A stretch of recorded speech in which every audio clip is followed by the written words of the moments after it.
2024 WorldWaterSkiers Overall Tour is brought to you by Dream Makers, where dreams come true.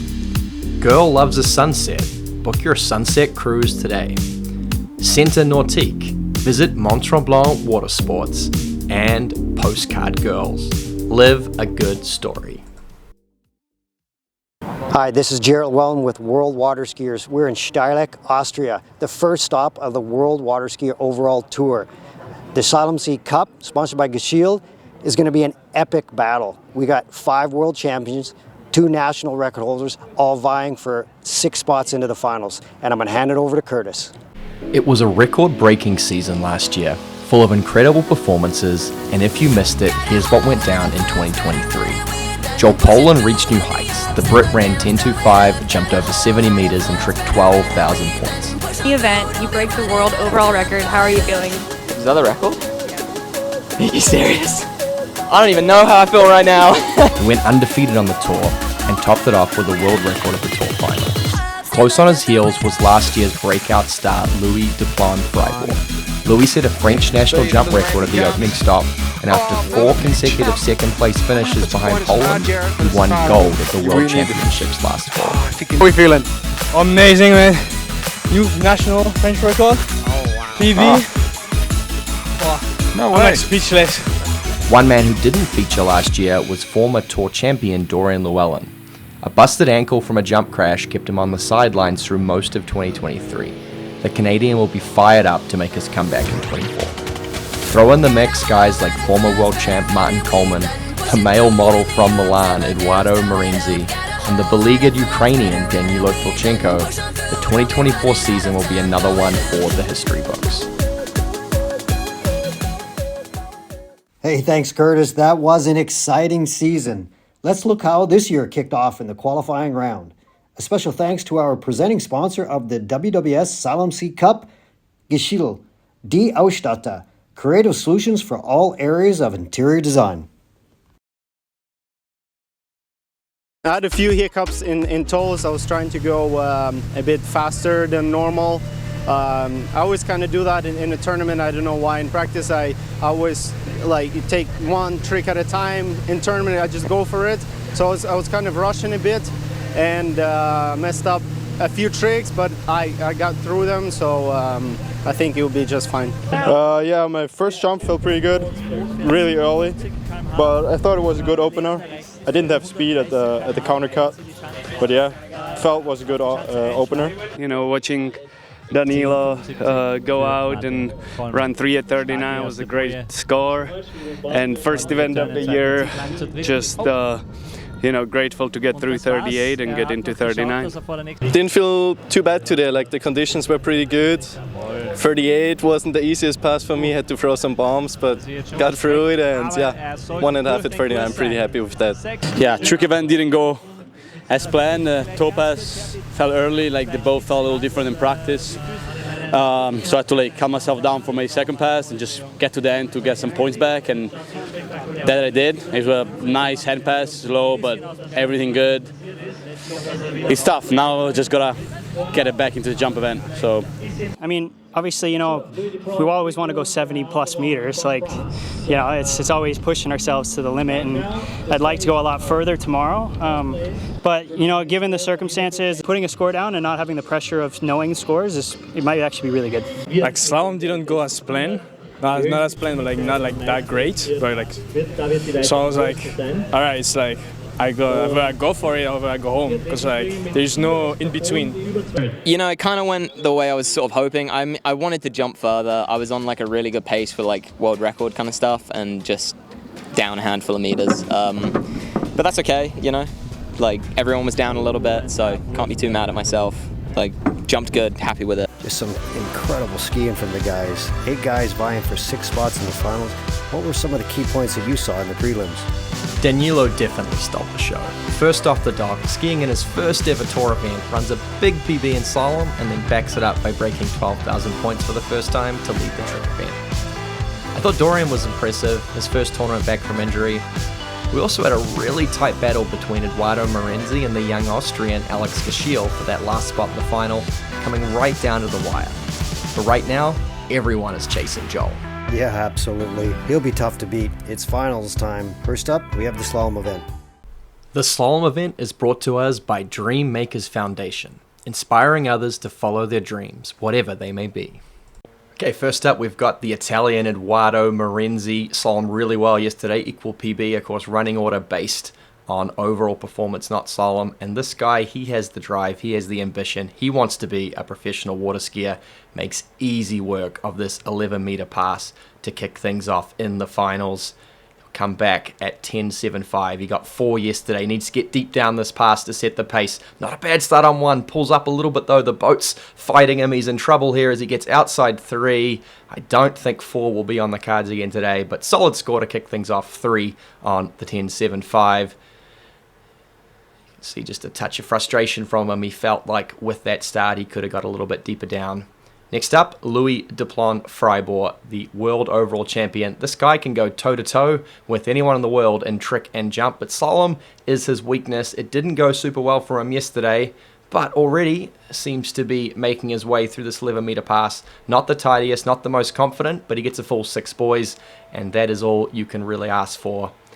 What can he get here at 10.75? Every boy will be crucial to his standings. Comes around 1. Not a bad one. He gets outside 2. The Frenchman, and oh no, overcooks it. 1.5 at 10.75. Not quite the score he was looking for, but like we said, he's really strong in tricks, really strong in jump. He will have an opportunity to really pick things up as the day moves on. Okay, Martin Coleman, former world overall champion, and you know, this is probably really the only guy in this field who works a full-time job. He's living in Utah. The seasons are not super long, so hasn't had the best build up to this tournament, but slalom is a real strength of his, and he makes this 11-meter pass look really, really easy. Will be important for him to get a really strong score, deep down 10.75. He got 3 yesterday. Can he get more? It's a good start. He's outside of 2. He's still looking the goods here at 10.75. It's not a bad 3 ball. Martin Coleman, he gets around 4. Yeah, doesn't attempt to turn it. Just looks a little short on confidence out there. Still, solid skiing. Coming to 4 ball, I just got a little too excited and just let my body come into the boat and was a little bit tight to 4. And I just don't have the confidence of just going through the turn. So that's something to work on for the rest of the tour and coming tournaments, but I'm very happy with this. Okay, final 3 now. Dorian Llewellyn at his first tour event back after injury. You know, he hobbled through some events at the end of last year, but this is the first time I've really felt like I've seen him back to his pre-injury form. Solid skiing, all 3 events yesterday, and this is a really tidy 11-meter pass to open things up for the Canadian. 10.75. How deep down this pass can he get? He needs to put some pressure on. Joel still to come. It's a pretty good start. He's looking the goods. He gets around 3. Can he get himself outside 4? He tries to sell the dummy, but no fooling the judges on that one. 3 at 10.75. Next up, we have yesterday's breakout star, Danilo Filchenko, the 11-meter line. Oh, he's blown the fin. How's he held on to that? Well, disappointing score, but talk about grit and tenacity. This guy, he lives and trains in an active war zone, and he's blown the fin right out. Somehow he's held on and managed to get himself outside too. Incredible. So what happened? I mean, I saw a huge, massive flip out there. You were in the slalom event, not the trick event. I hope you caught that on camera. Maybe it'll be one of the highlights. Yeah, definitely. I was in my head thinking that there's a bit of a headwind there, and there was, but not as much as I expected it, and I think I pushed a little too much on my gates. I was hoping that even if I carry too much speed, headwind's gonna stop me a little bit, and it didn't. I was carrying too much speed and almost blew the fin, then somehow popped it back in the water. I was trying to get to 2, and finally, we go to your top seed. Who else but Joel Poland, who has absolutely dominated world water skiing over the past couple seasons. I could read out a list of his accomplishments, but he'd be home and showered by the time he got done, and absolutely cruising through this 11-meter pass, all class. And that really has been the difference for him. You know, there's a lot of guys in this field that can trick or jump just as well as him, but he's been a cut above the rest in slalom. This is 10.75. Current lead 4 on this pass with Martin Coleman. But Joel's looking great so far as he heads across the wakes to 4. He's all over this pass, ladies and gentlemen. 10.75. And cruisy in the end. That was clean. Textbook from Joel, and he has a chance to build a really big lead here at 10.25. Great start on 1. Can he repeat his heroics from last year? He's outside 2. He's looking the good so far as he gets outside 3, turns it, and in the drink. But wow, what a run from Joel Poland. Takes the lead by a full 4.5, boys. 2.5 on the 10.25. That's some great skiing for most of the field in those challenging conditions. A bunch of scores midway down the 10.75 meter line. Yeah, that's right. Joel's off to an early lead. He's in great form on a slalom ski. That's the second time he's tried to turn 3 at 10.25 this weekend. Meanwhile, Danilo's dug himself a hole after that early fall at 11 meters. Yeah, I wouldn't be counting out Danny yet. In the prelims, he set 2 PBs, so his best 2 events are still to come. Next up, let's go to tricks. The tricks event is brought to us by Camaro, a brand that stands for outstanding quality and product innovation. Okay, first up we got Edoardo Marenzi, the Italian, looking to put a solid score on the board. Rope on toe. Oh no, what's happened here? He's gone down hard and fast there on the toe reverse wake back to back. Disappointing stuff. You can see the frustration. Great releasing. He's lucky to come away with this without an injury. That can be dangerous, that fall. He's frustrated, the Italian. He's mad. He needs to get every last drop of points out of this run, but he's caught up on the rope. It's slow. It's uncontrolled. One last ski line 5. He can't hold on. And that will not be the trick score Edo was looking for.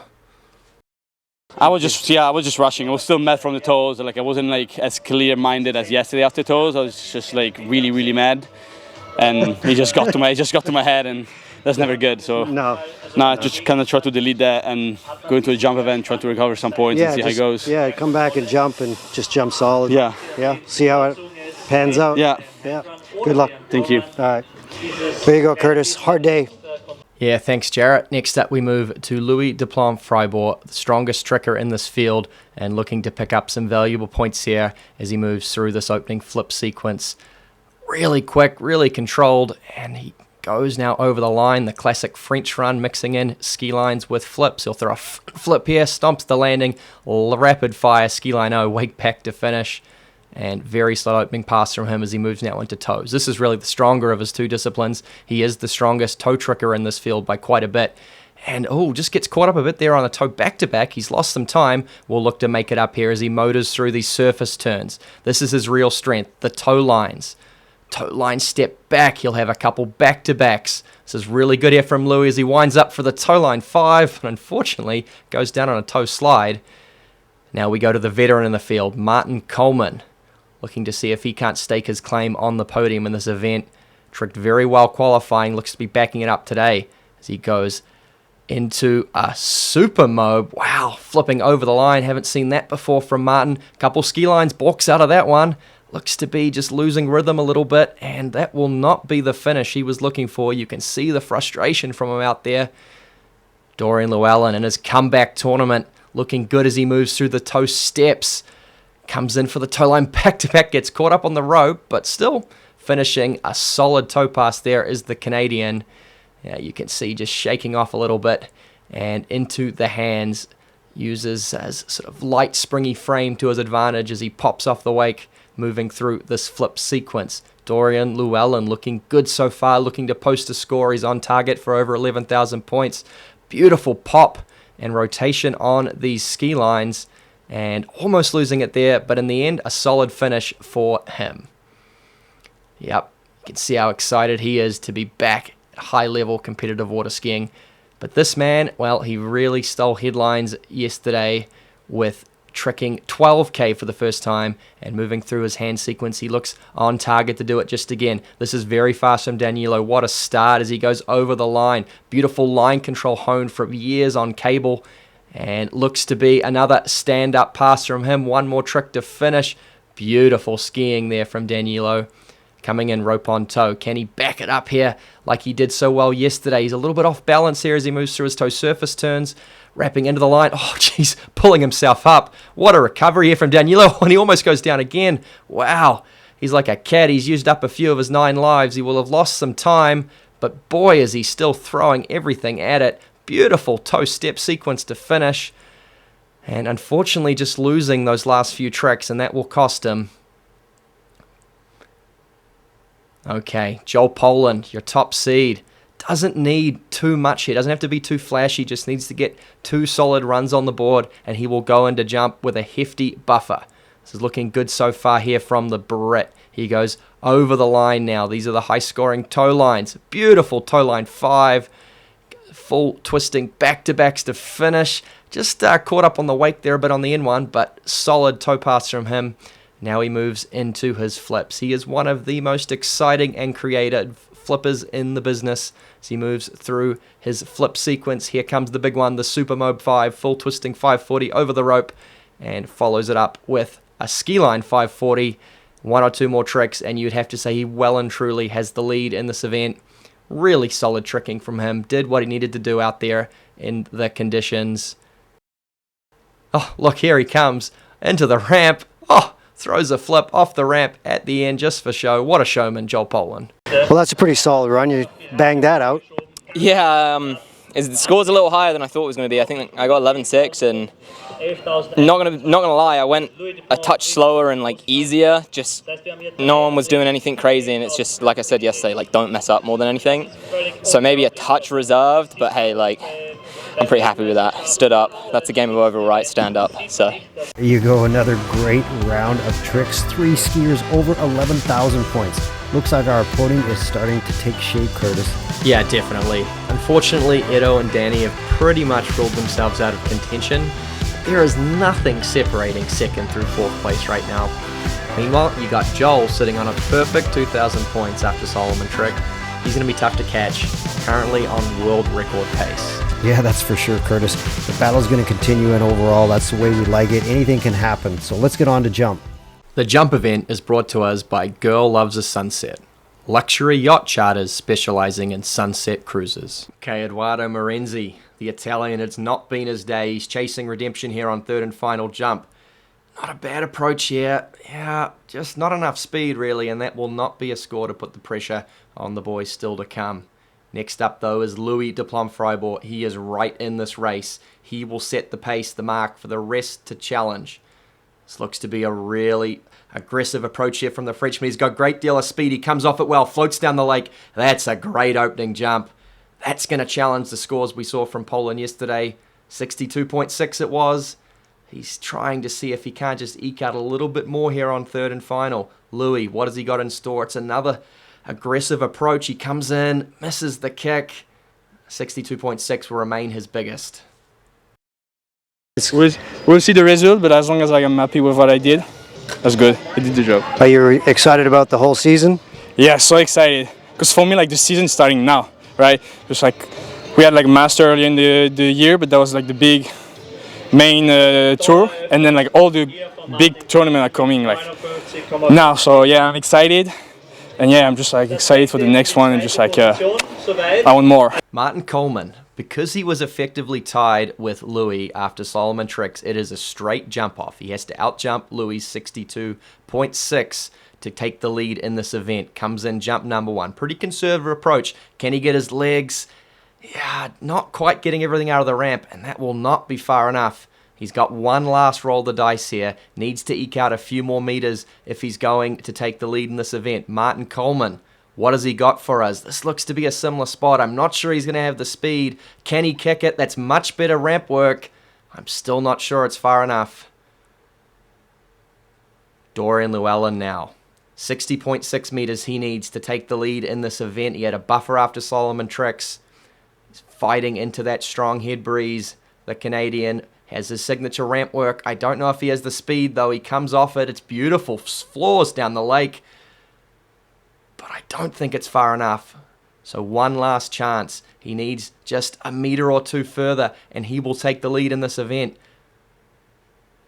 Pulls out nice and wide. Looks like he's left things a little bit later. This will be the cut if he can get a hold of it. He's got much more speed here as Dorian flies down the lake. Oh, it's going to be close, but I think that should be enough.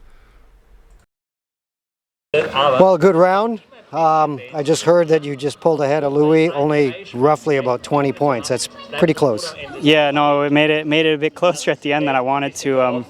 He put a good jump out there. I mean, I know everybody watching back home is probably thinking that, you know, we're not jumping well, but we're definitely pushing it. And the scores, they're just not as high as we normally know them, but the competition level is right there. I mean, Louis and Joel, yesterday Joel went 62.6. Today Louis went 62.6. Like, I mean, we'll see what Joel does now. The Ukrainian, he needs a miracle out there, almost 70 meters if he wants to take the lead in this event. He dug a deep hole after slalom, but he's never one to shy away from a fight as Danilo Filchenko. He's giving it all he's got as he comes into the base of the ramp now. Plenty of speed. No, misses the kick badly. That will end his campaign. He will not make the podium. Joel Poland, can he take the first tour stop? He needs 56.9 meters to win, which seems easy, but in these tough conditions, anything could happen out there. This looks to be far too early here from the Brit. What can he do on jump number 1? Well, beautiful lift and extension, but that will not be far enough, I don't think. Yep, he's a foot shy. He needs to eke out just a bit more here on jump number 2 to take the win. This looks to be a little bit better. He gets a hold of it. Further, probably going to be that last 0.2 of a meter he needed. Yep, confirming Joel Poland has taken the win, but he's on world record pace. 2.5 at 10.25, 11.680. If he can pull off a big jump here, he could potentially set a world record at the opening tour stop. This is much later. This is the approach he needs it. He slips out. And no world record, but a first victory for Joel. Wow, what a final. What a storyline coming down to the second last jump of the tournament.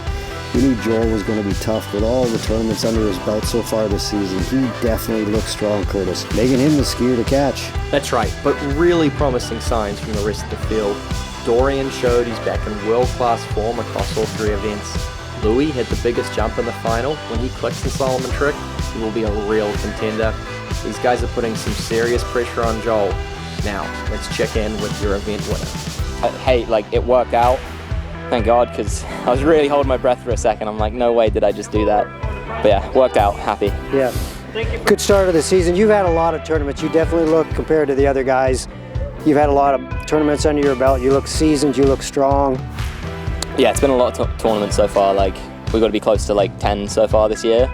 So I'm getting pretty used to competing, but I gotta admit, like, standing on the overall dock again, like when you're on this jump dock or the trick dock or the slalom dock, you're a bit of the underdog, you know, whereas coming here, it's a bit more expected and like definitely a different feeling standing on the dock, especially like coming into final, seeing how everyone skied yesterday and like, they're on my tail. That's it from Austria. Head to WorldWaterSkiers.com for all the latest news. We'll be in Saskatoon for stop number 2 at the Canada Cup, August 28th to 29th. Groveland, Florida for the Travers Cup, September 21st to 22nd. And Ski Fluid in Polk City, Florida for the Tour Finals, October 18th to 19th. I'll see you there.